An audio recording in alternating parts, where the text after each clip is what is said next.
Good morning, everyone. Welcome to Midwest Market Solutions Insider Commentary. Today is Tuesday, January the 24th. Thanks for joining us here this morning. We look at what's happening in the markets. We were a little higher overnight.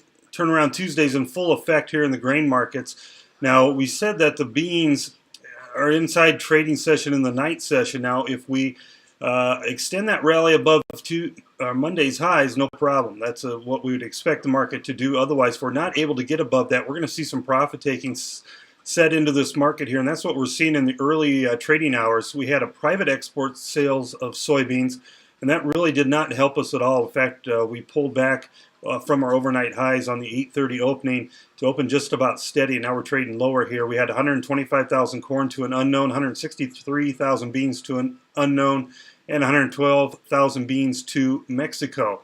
So that was a supportive feature here, but we are trading a little bit lower in the soybean market this morning. And as I look at some of our charts, we're still in that inside trading session. So the same rule applies. If we're not able to take out yesterday's lows, look for a little short covering to develop in the beans going into the close today. Now, longer term, we're still struggling with that major resistance. That's considered a double top on the charts here. So look for that market to hold and to stabilize and work its way lower under South American harvest pressure. There's not a lot of reason to push us sharply higher as weather threats have eased for the soybean market. Now, wheat's easing back a little bit. Corn's down a little bit here this morning as well. All these markets are overextended, due for a correction back to the downside, and I think that's the direction that we're headed.